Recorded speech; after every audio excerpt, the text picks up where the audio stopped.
Ironstorm. For anyone old enough to recognise that name, it probably invokes memories of Deus Ex and Thief Deadly Shadows, the absolute pinnacle achievement of the company's relatively short struggle with the video game industry. The name might invoke some memories of another game, but we'll get back to that. Ironstorm was the love child of John Romero and Tom Hall, video game veterans formerly known for helping to create id Software, a company that revolutionized PC games and 3D graphics in the early 90s with titles such as Wolfenstein, Doom, and Quake. Ironstorm was founded in Dallas, Texas in November 1996 and, given the high reputation of its founders, managed a licensing deal with Eidos Interactive for the development of 6 games. But hubris is vicious and insidious, and the fall of Ironstorm began at the top. Like many other companies during the dot-com boom of the mid-90s, Ironstorm spent gratuitously and frivolously on fashionable office decor and utilities for its employees. They presided on the top-floor penthouse suite of Dallas's Chase Tower and spent up to $2 million sprucing up the place for a tenure that would barely last a decade. Their first attempt was a real-time strategy game titled Dominion Storm Over Gift 3 that released to poor reviews and terrible market reception. The first problem was that Ironstorm released the game on the back of a relatively unknown title by the name of Starcraft. Oh, I'm sorry, did I say unknown? What I meant was critically acclaimed giant Starcraft by Blizzard Entertainment.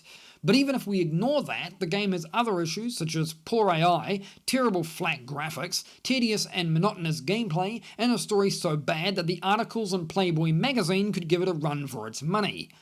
Frankly, after playing a bit of it for this video, I can honestly say that it's a completely forgettable experience, and I only played it for 20 fucking minutes, because not only is it over 20 years old and therefore notoriously difficult to run and then record on modern hardware, but because the game controls like utter trash to the point I had enough after the first level.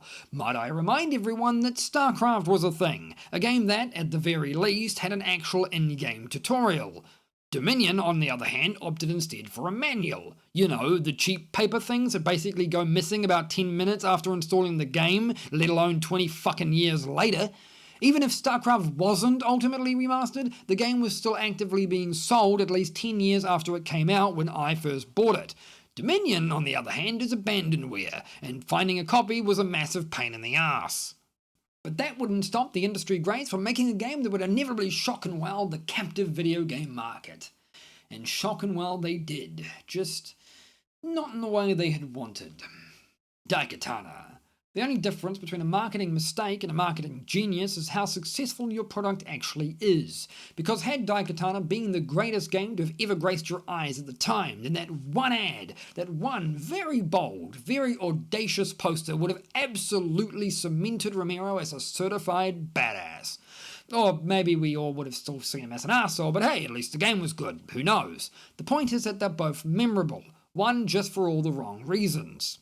Daikatana was certainly memorable, for all the wrong reasons.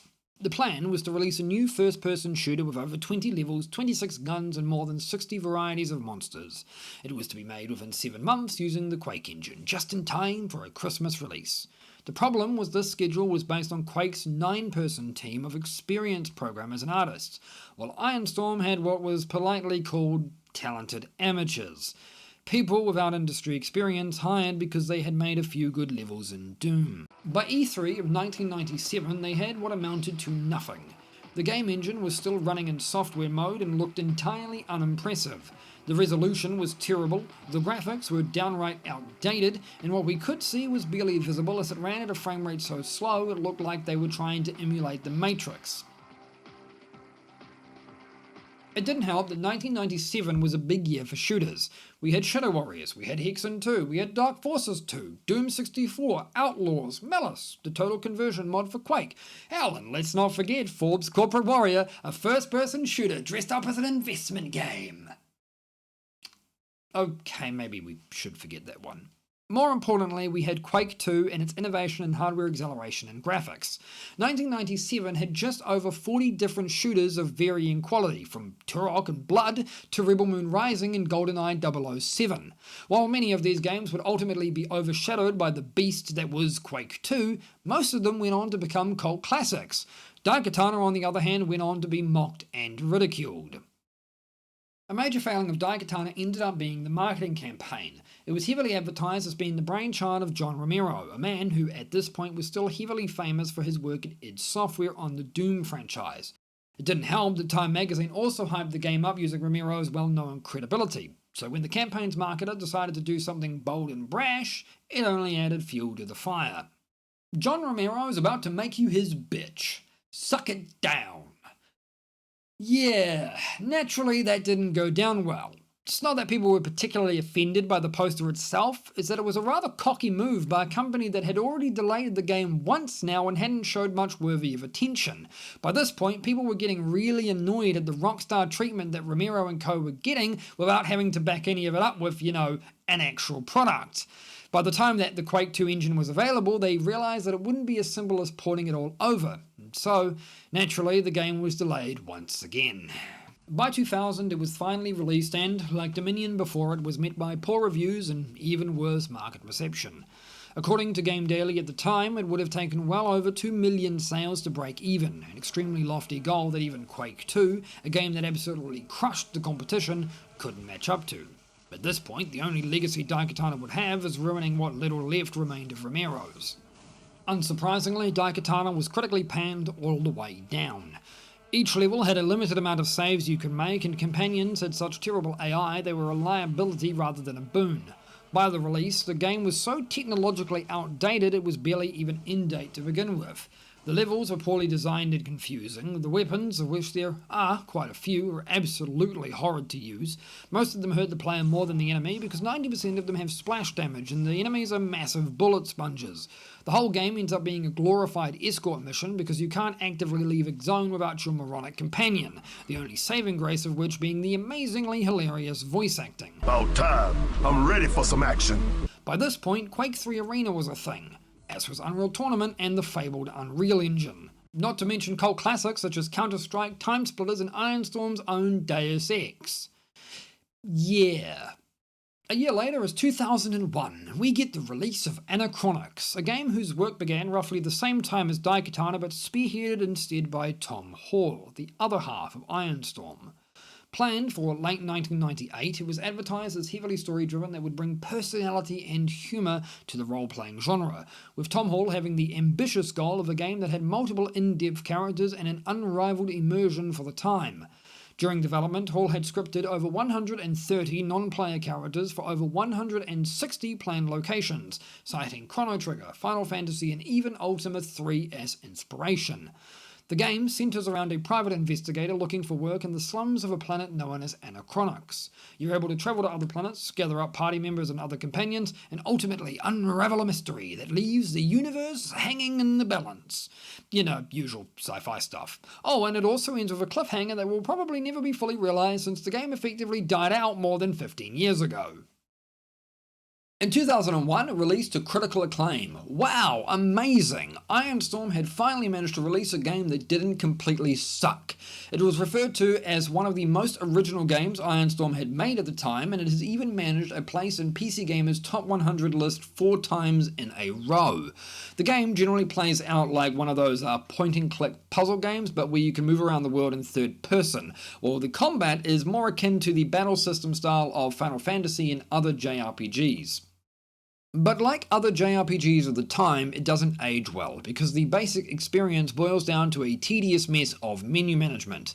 Most of the game is spent clicking on every object you can find, navigating through dialogue menus to hopefully learn something useful, and then maybe getting into a few fights that would be painfully slow and monotonous without the button to speed up animations. Because thank fucking Christ, that's a thing, though God only knows why they bound it to the / key. And let's not even get started on the fucking lock-picking minigame, something you'll be doing an awful lot of, and which ultimately boils down to luck and a whole lot of patience, something that I evidently don't particularly have a high amount of.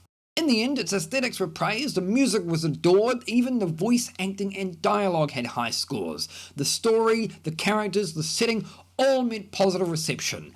And yet, the game still ultimately failed, largely overshadowed by fucking Daikatana. By this point, people were simply far too skeptical to even bother. On the flip side, however, the Austin studio was making waves, having just released Deus Ex in the year 2000 to astronomically good reviews, and began working on the sequel, Deus Ex Invisible War, almost immediately. Now, I shouldn't have to explain how good Deus Ex was compared to virtually every other Ironstorm title. Hell, I don't really need to explain how good Deus Ex is compared to other games on the market in 2001. While the game had a shallow colour palette and relatively subpar graphics for the time, alongside some rather questionable voice acting, it was overall critically acclaimed for its atmospheric storytelling, its non-linear level design, varied role-playing mechanics giving the player multiple solutions to the same problem, its fantastic soundtrack, the numerous in-depth, thought-provoking and often philosophical conversations, its well-known ability to basically predict the fucking future, and the fact that despite a rather disappointing sequel, was still so well remembered that Eidos eventually made prequels based on it.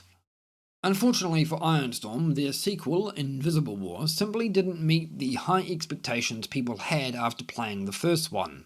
Invisible War takes place 20 years after the events of the first game, and the short version is that had Invisible War not had the Deus Ex name attached to it, it might have been more fondly remembered.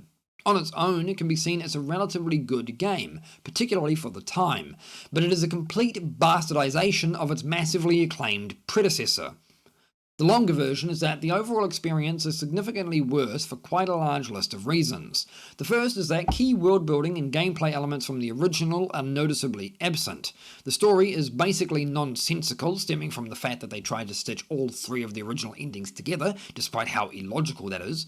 The dialogue doesn't have anywhere near the same sense of character or depth, while the gameplay itself was incredibly watered down. There are fewer augmentations to choose from and even fewer new or interesting ones. The skill system was removed entirely, and features like lockpicking, multi-tools and hacking were either merged into one or replaced with augmentations. The AI is an absolute abysmal joke, the levels are small enough that you'll be seeing a load screen every few minutes, the hardware requirements on launch were insane for a game with awfully stiff and unnatural animations, and the ultimate sin for many fans was how every gun used the same ammo, making it practically impossible to use anything bigger than a fucking shotgun.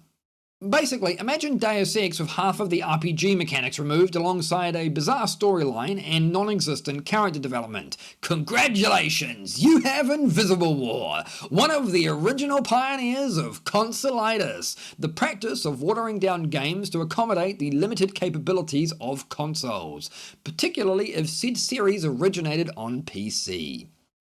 It effectively faded into obscurity and remains the weakest game in the series, to the point that me even acknowledging it at all is borderline heresy. From here, Ironstorm went on to make one final game, Thief Deadly Shadows.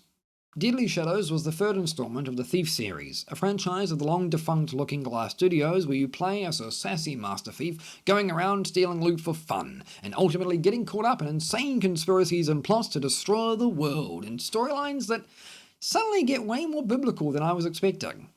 It uses the same engine as Invisible War and so suffers from these same clunky controls, but it feels much worse because unlike the previous two titles, Deadly Shadows adds in the ability to play in third person, designed as such to help further immerse players into the role of Garrett. Not exactly sure how detaching the camera from your character is supposed to do that, but hey, marketing baby! What this really means is that every action has to be animated since you can swap views on the fly, but since playing in first person feels more comfortable and is more true to the original titles, the animations just get in the way. Jumping is one of the single most annoying things to do, and you'll be doing it often enough that it's going to drive you fucking crazy how you can't just leap like every other bloody first person game. For fuck's sake, man, it worked fine in the original Deus Ex, why fuck it up now? But if you can get past the jank, the game is honestly astounding. While the combat is fucking awful, a deliberate design choice to force you to stealth, and some of the level design is questionable, the atmosphere and the story are pretty damn amazing, and the reception by critics at the time absolutely reflected this. Unlike Invisible War, which is an atrocious sequel to a well-loved franchise, Thief 3 is a remarkably good addition to the overall Thief franchise, and it's not like the original games aren't full of janky shit anyway. But while it was received well by critics, as with Anachronics, it met dismal commercial reception, likely due to both the troubled release of Invisible War before it and the already tattered reputation of the studio behind it. Thief Deadly Shadows, being the final game in the 6-game contract with Eidos Interactive, marked the end for Ironstorm Austin, and indeed Ironstorm in general. After the production of Anachronics, both Romero and Hall decided to leave the company, and only 4 years after the studio's initial creation, Eidos Interactive officially closed the Delos doors for good. While the Austin counterpart would last out slightly longer, they too would fade into obscurity as the veteran developers slowly left for better ventures. And that, my friends, ends the tale of would-be giant Ironstorm, a studio marked for failure from the very beginning. A tale on how just because you think you're a rock star doesn't mean everyone's your bitch. As always, my name is MrTastix. If you enjoyed this video, smash the shit out of the like and subscribe buttons, and thank you very much for watching. Frankly, I think they should make a 10th Ring of Hell just for Romero, because fucking even the devil couldn't come up with something this fucking evil.